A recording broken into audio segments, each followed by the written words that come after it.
today is event mastery success. I'm going to be talking specifically about how to keep your events on budget and even how to select your speakers. So, to give you a little background about me, I produced over 200 live and virtual events and seminars since 2010. Published Amazon offer of a book, Become Big Star in Event Planning. I've worked with some of the top business and real estate influencers in the country, including Raising Capital Brad Blazer, who just spoke, Maverick Millionaire Paul Fink, the CEO of Realty Forum Magazine, Linda Blogger. So let me tell you how I met Linda. Back in 2012, I had a friend, Keller Hatch, that said I need to meet Linda. I was running the Las Vegas Real Estate Insiders Club. And so me and my friend Mark called from the Outback, went to San Diego because he wanted to see the CrossFit Games, so we went there. Mark dropped me off for Linda's one-day event in LA, so I went to the one-day event. I met Linda. I attended an event. I got a feel from her event. And what developed from there is we ended up doing 6 real estate expos in the Las Vegas, Nevada market. We continue to support each other and do events to this day. Now, one of the things we wanted, also, I met the CEO of Policy International, Bill Walsh, back in 2014, and Michael Lafferty's Econo Summit. This is an investment conference in Las Vegas, Nevada. Bill was the last speaker, and I was one of the real estate groups, and he was talking about opening up these entrepreneur clubs, and I offered to run the entrepreneur club in Las Vegas. And for 4 years, I ran power team events in the Las Vegas, Nevada market. I helped with the major corporate events before I launched in the high performance system in 2018. Now, what we're going to cover today is how to keep your events on budget, and we're going to even go over speaker selection strategies and how to book big thought leaders for your events. I'm going to talk about first the venue sponsor strategy. Now, this is a great strategy.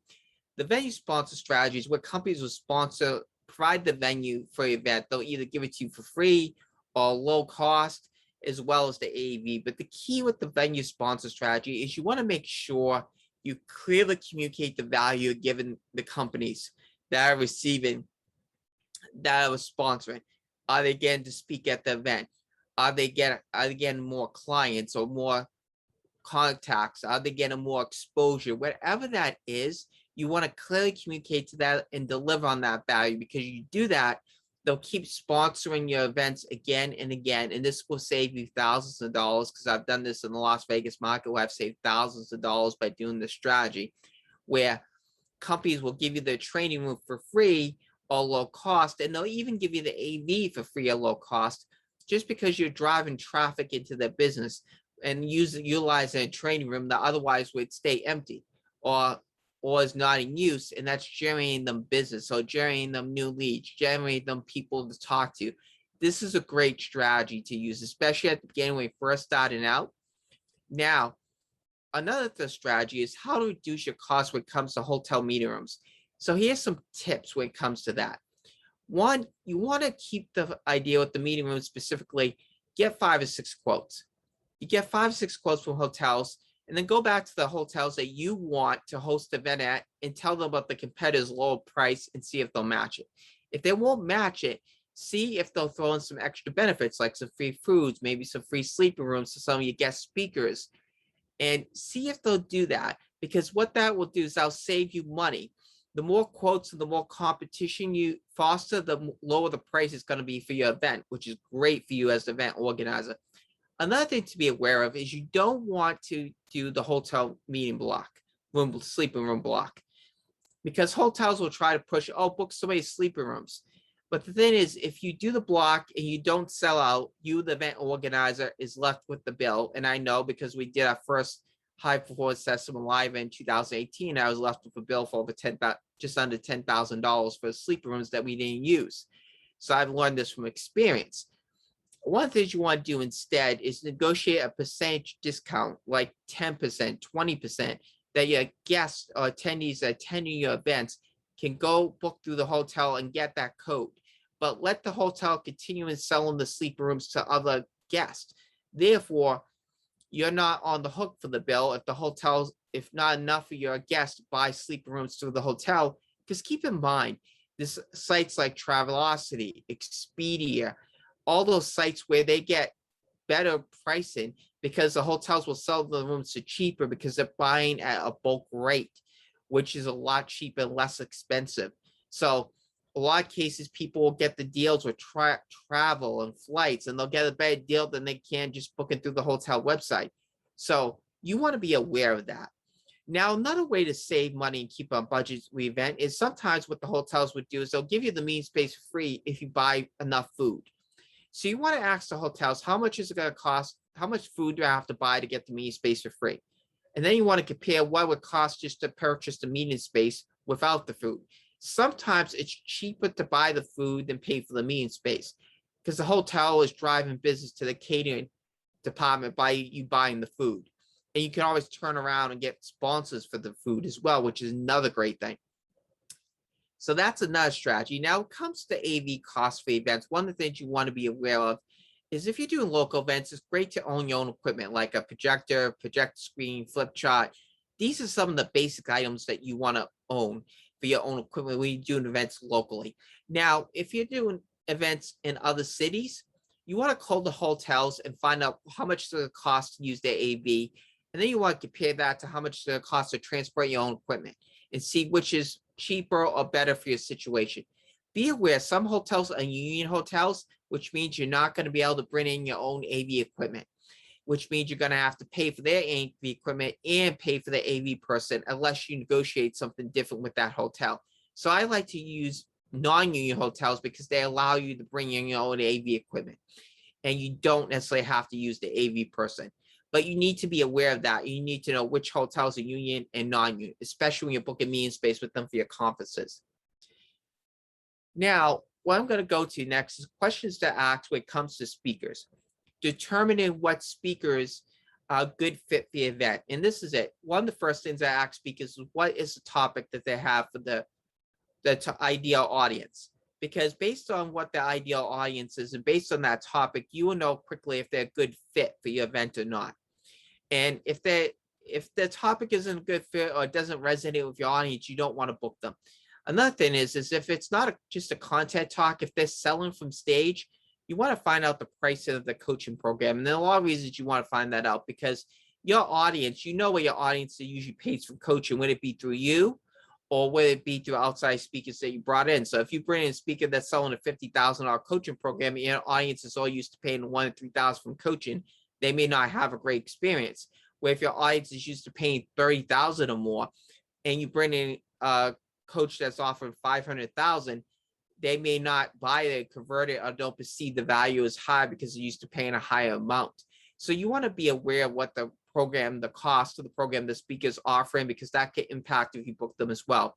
If those two things work, what you want to do is you have to negotiate the revenue share on the back end on sales from the speaker. And keep in mind, some speakers can't pay out for 30 to 45 days because of refund and money back guarantees, and you need to be aware of that. Some organizations will pay out within 1 to 2 weeks. Every organization's refund policy is different, so you got to be aware of that. If you, the event organizer, are collecting the money, you got to tell the speakers when you're going to pay them out. And you have to have those agreements in writing, what the revenue share is, when the payments are, how they're going to pay you. All that has to be done and in writing.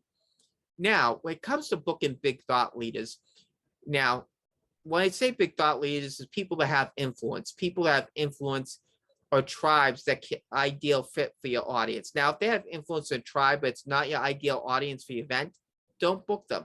If they have the ideal audience for your event, what you wanted, that you ideally like them to speak for free or do a rev share on sales.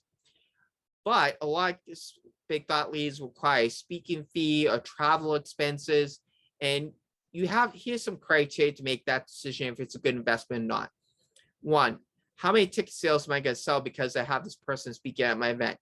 2, how many sponsors am I going to attract because I have this person speaking at my event? 3, what are the projected back-end revenue sales on coaching programs or products or services that we're going to make by this person speaking? 4, can I do additional events with this person, big events?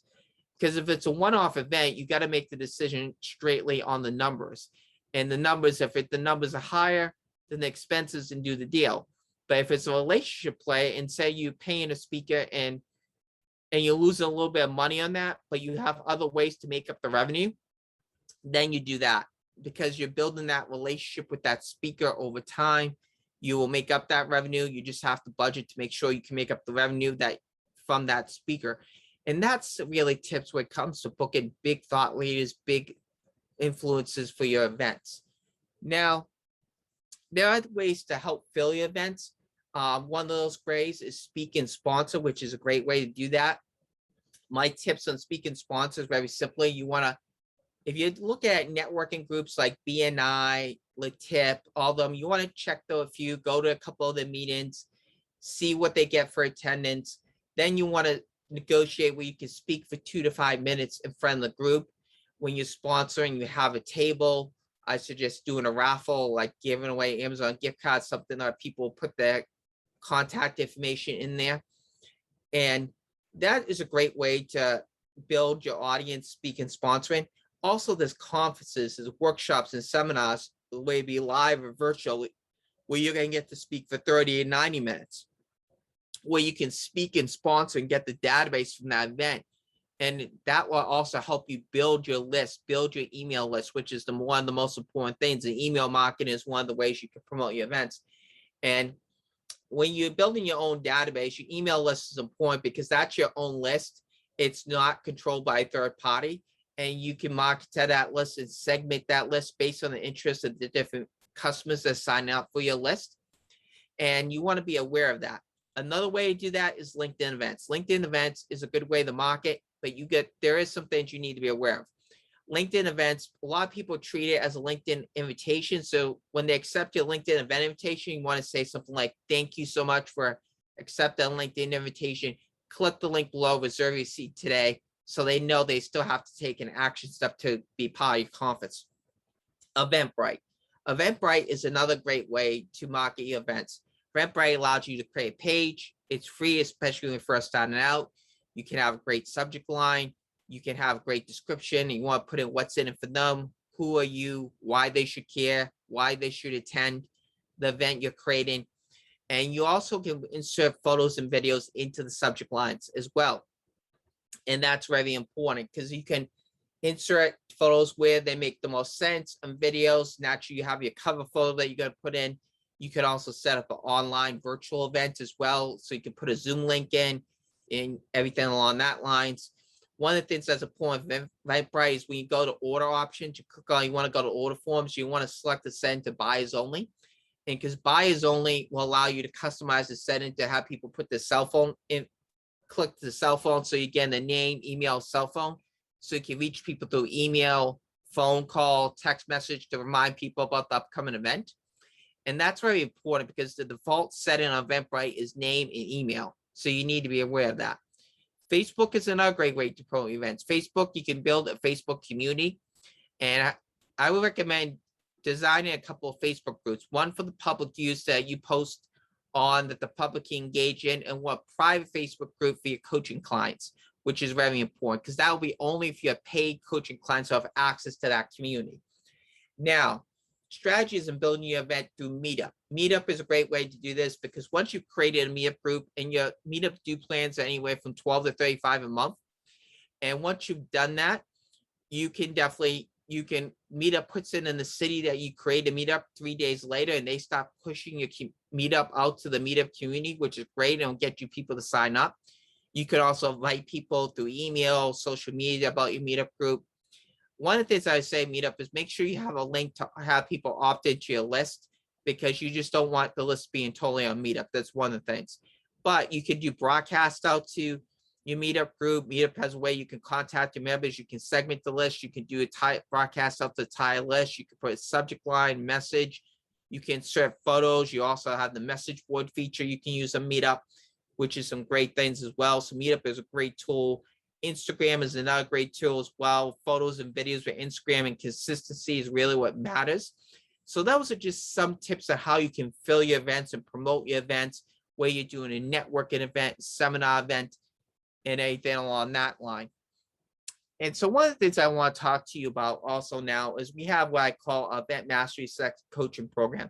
We have bi-weekly calls. We have email tech support. We have industry standard techniques. And one of the things I want to go over is we have two programs. We have Event Mastery Success Lite and Event Mastery Success Premier Coaching Program. Event Mastery Success Lite, you get access to Event Mastery Success video library videos from me, on different topics related to put on your events, whether it be filling your events, speaker selection, how to set up the venues, how to do live events. That'll be all in our video vault. You also get access to workbooks, speaker selection workbooks, how to keep your events on budget workbook, how to fill your events.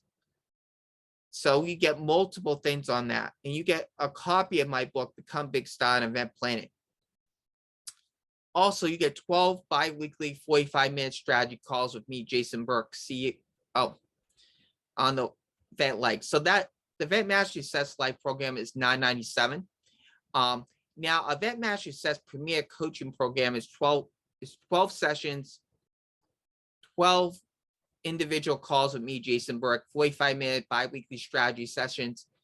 And with the founder, me, you get text and email support in between each call. You get access to a private Facebook community, early access and tickets for Event Mastery Success at High Performance Success Summit events, access to Event Mastery Success Fall and everything in the Event Mastery Success Life. Premier package of $1,997. We also do 2 and 3 payments for coaching as well. And so what I'd like you to do is take action today. You can join our Event Mastery Success Coaching Program by going to www.hbssuccess.com/event coaching. You can sign up. You can sign up for a consultation. You can sign up for the coaching program. They'll be right on the website as well. My name is Jason Burke, CEO, High Performance Success and Event